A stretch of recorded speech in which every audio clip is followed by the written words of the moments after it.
Magandang araw sa atin lahat mga idol. Ayan, visit muna tayo dito sa project natin mga idol. Dito sa Binangonan, Rizal. Sa ano to mga idol? Sa San Carlos, Binangonan, Rizal.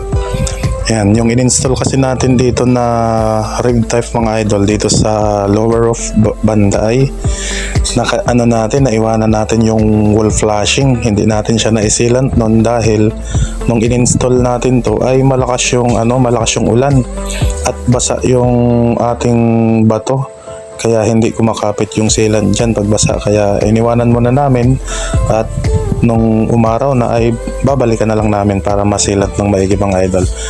Ayan, at yung na yan mga idol, part na yan ay sinisilan ko na yung wall flashing mga idol.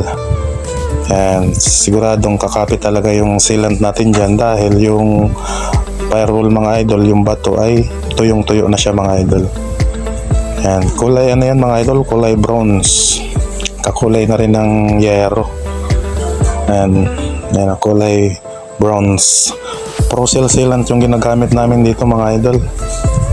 Ayan, project to ng Perez Cruz Roofing Enterprises mga idol. Ayan, habang nagsusukat nga yung boss natin sa kabila at ako naman yung nagsisilant ng flashing. Ayan, malapit na tayo dyan matapos mga idol.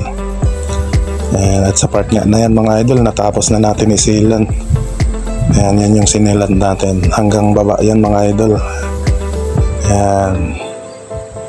Okay, hanggang dito na lang muna yung video natin mga idol. Hanggang sa susunod nating project mga idol.